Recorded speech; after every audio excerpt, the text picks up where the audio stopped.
Video में आगे बढ़ने से पहले चैनल रहस्य और किस्से को सब्सक्राइब, लाइक, शेयर जरूर करें, जिससे आपके सामने हम एक से बढ़कर एक पौराणिक एवं प्रामाणिक कथाएं पहुंचा सके।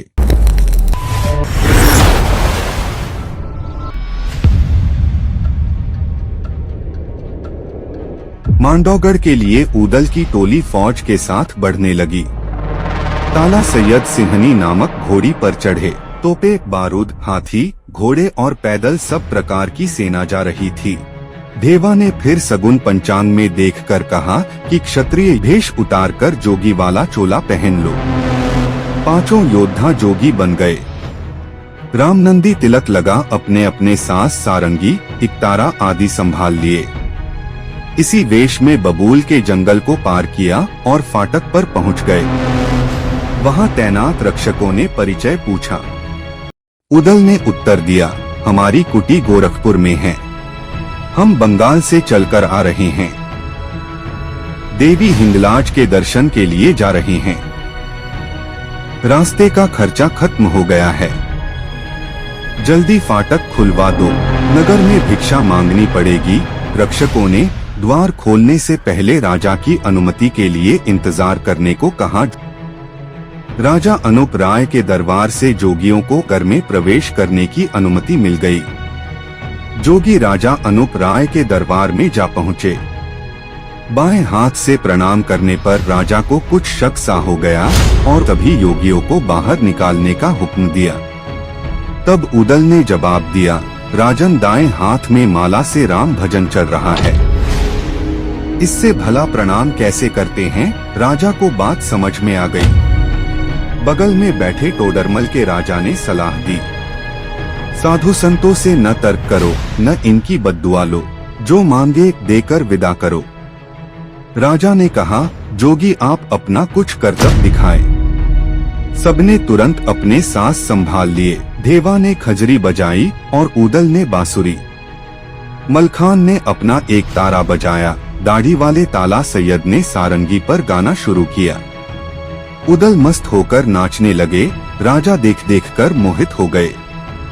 राजा ने उनसे कुछ दिन अपने यहाँ ठहरने का आग्रह किया। इस पर उदल ने उत्तर दिया, बहता पानी और रमता जोगी चलता फिरता ही अच्छा होता है। राजा ने सोने के कड़े मंगवा योगियों को भेंट किया और विदा किया। अब जोगी दरबार से निकलकर मांडौगढ़ को चल दिए। यहाँ भी द्वार पर ठहराकर पूछा गया। यहाँ भी आल्हा ने ही उत्तर दिया कि हम बंगाल से आए हैं और देवी हिंगलाज के दर्शन के लिए जा रहे हैं। दरबानों ने जोगियों से बरसात के चौमासे में विश्राम करने की सलाह दी।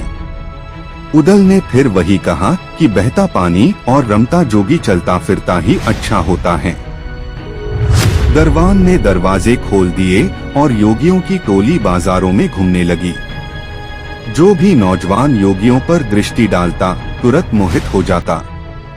महिलाएं तो उनकी सुंदरता की आपस में चर्चा करते। कोई उन्हें अंगूठी देती तो कोई माला। रानी कुशला की दासी भी उन पर मोहित होकर देर तक उनके रूप सौंदर्य में खो गई, जिसके कारण महल में देर से पहुंची। रानी कुशला ने डांटती हुई देरी का कारण पूछी। दासी ने योगियों के नगर में घूमने और उनकी सौंदर्य की जानकारी दी। इस बात पर रानी कुशला ने दासी को आदेश दिया कि उन्हें हमारे पास बुलवा कर लाओ। दासी आदर के साथ योगियों को बुलाकर ले आई और दरवाजे पर ठहराकर रानी से सूचना देने गई। इसी बीच आल्हा की नजर पपीहा घोड़ा और हाथी पटशावत पर पड़ी जो द्वार पर बंधा था। उसे देखकर आल्हा रोने लगा। उदल ने कहा, आप कहें तो मैं अभी कूदकर घोड़े पर चढ़ जाऊं। मलखान ने कहा, भैया अक्ल से काम लो, जोगी भेष में हो, धीरज रखो, इस घोड़े पर अवश्य चढ़ना, परंतु जिस दिन पिता और चाचा का बदला पूरा हो जाए। पांचों आगे बढ़े तो दूसरे दरवाजे के पास पत्थर पीसने का टोलबू और बरगद दिखाई पड़े। आल्हा को बरगद पर टांगी खोपड़ियां दिखाई दी और उसने पहचान ली कि यही उन दोनों की खोपड़ी है। आल्हा से दसराज की आत्मा का आभास हुआ।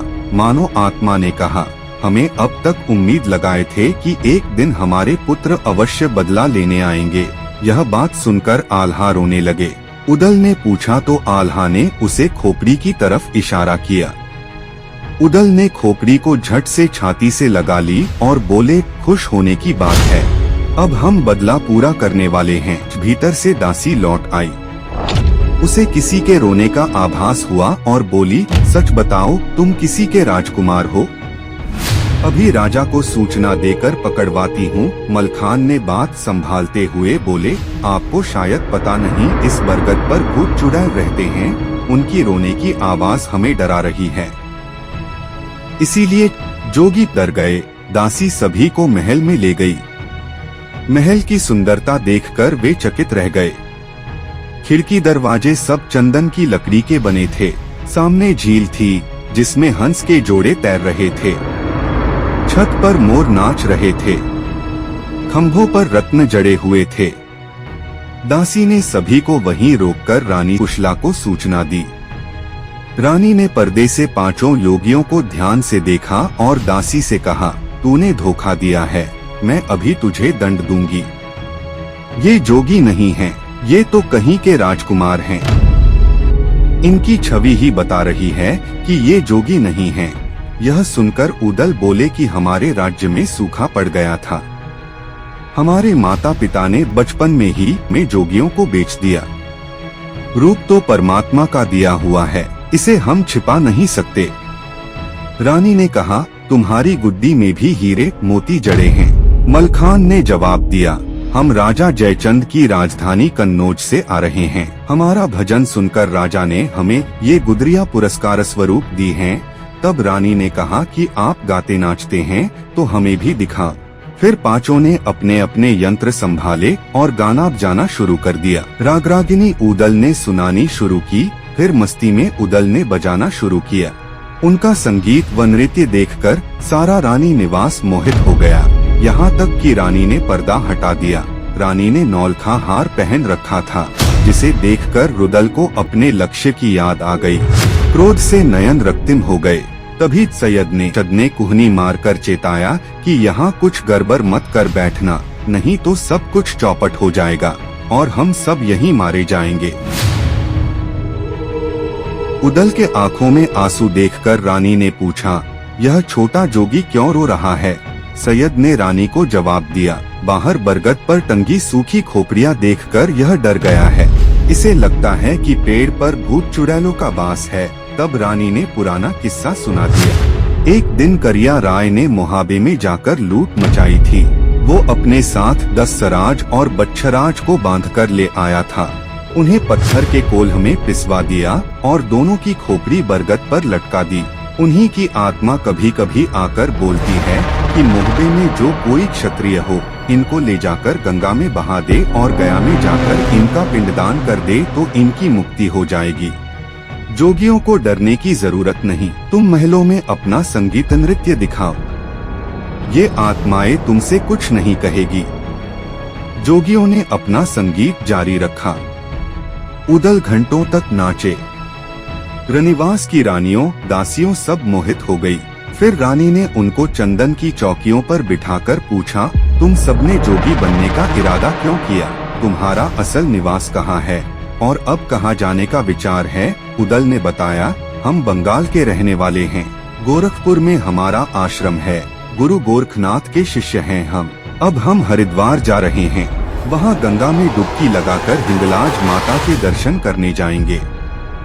इसके बाद सेतु बांध रामेश्वरम जाएंगे। रानी ने कहा, वर्षा के 4 मास यहीं गढ़मांडौ में विश्राम करिए।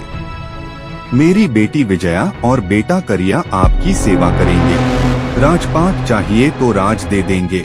विवाह की भूख हो तो विवाह करवा दूंगी। मलखान ने कहा, रानी जी आपकी अक्ल कहाँ मारी गई है? हम तो बंगाल से आए हैं। हमें राजपाट या विवाह शादी से क्या लेना है? हम तो रमते जोगी हैं। जोगी और बहते पानी की कौन रोक सकता है? इतना कहकर जोगी चल पड़े तो रानी ने मोती रत्नों से भरा थाल देकर कहा, अब 3 जन्मों तक भिक्षा मत मांगना। उदल ने एक मुट्ठी मोती लेकर सूंघा और पूछा, वाह, ये किस वृक्ष के फल हैं? पहले कभी नहीं देखे। रानी बोली, ये फल नहीं मोती हैं। उदल ने उन्हें बिखेरते हुए कहा कि चोर लुटेरे पीछे लग जाएंगे। कन्नौज की रानी ने हमें ये सुंदर गुदरिया दी हैं। आप ये नौलखा हार दे दो ताकि तुम्हारी निशानी बनी रहे। तभी रानी ने दासी को भेजकर अपनी बेटी विजया को बुलवाया। दासी ने जाकर विजया को योगियों के रूप का वर्णन किया तो वह समझ गई कि मोहबे के राजकुमार ही जोगियों के वेश में आए होंगे। वह तैयार होकर आई। विजया को देखकर उदल मूर्छित हो गया। रानी ने तब दासी से कहा, जा करिया राय को बुलाकर ले आ। ये जोगी नहीं राजकुमार हैं। तब मलखान ने कहा, यह छोटा जोगी कर मर गया तो अभिशाप दे दूंगा। अभी महल में आग लग जाएगी और राज्य भी नष्ट हो जाएगा। रानी ने योगियों से कहा, विजया बेटी अभी आई है, तुम लोग दोबारा अपना गाना जाना शुरू करो। फिर क्या था, जोगियों ने फिर से नृत्य संगीत शुरू कर दिया। अंत तक तान और नृत्य से सब रनिवासी महिलाएं मोहित हो गई। कोई अपनी अंगूठी, कोई माला उपहार में देने लगी। कुशला रानी ने अपना नौलखा हार उतारकर उदल को दे दिया। जब जोगी चल पड़े तो विजया ने खिड़की के पास उदल की बाह पकड़ ली और अपने साथ ऊपर ले गई। उसने कहा, तुम महोबे के राजकुमार हो, तुम्हारा नाम उदल सिंह है, तुम छिपकर जोगी बनकर यहाँ आए हो। उदल ने कहा, इस शक्ल के बहुत लोग होंगे, मैं उदल नहीं। तब विजया ने बताया कि तुम माहिल के पुत्र अभय की शादी में बारात में बैजनी पगड़ी पहनकर आए थे। हमने तुम्हें वहाँ अच्छी तरह देखा था। उदल मान गया कि विजया ने सही में पहचान लिया। विजया ने आग्रह किया कि मैं अभी तुमसे विवाह करने को तैयार हूँ। उदल ने कहा, मैं चोरी से विवाह नहीं करूँगा, पहले अपने पिता का बदला लेने के बाद तुमसे सारे समाज के सामने विवाह करूंगा।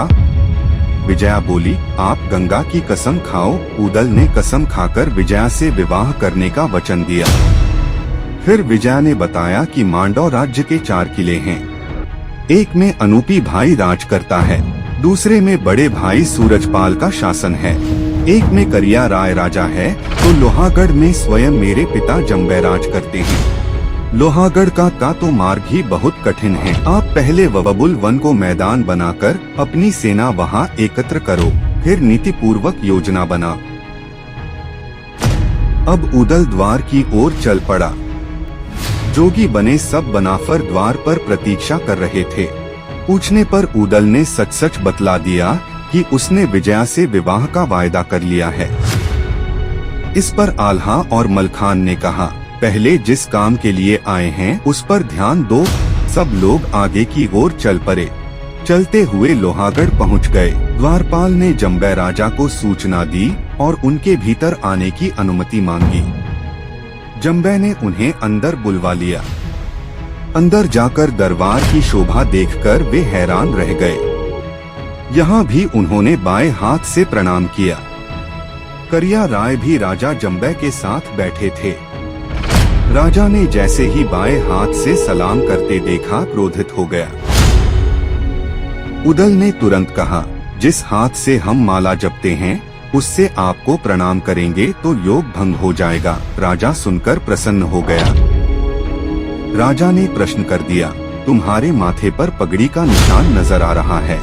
उदल ने बताया कि महाराज कन्नौज से हम मोहबे आए, वहाँ हमारे नृत्य और संगीत से प्रसन्न होकर आल्हा उदल राजकुमारों ने हमें पगड़ी और कलगी इनाम में दी। महीनों हम उन पगड़ी को पहने रहे, इसीलिए निशान पड़ गए।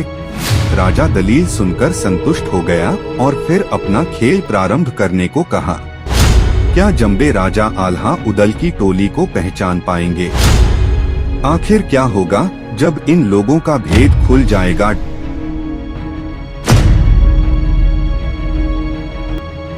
इसकी हकीकत जानने के लिए आगे की किस्से जरूर देखें।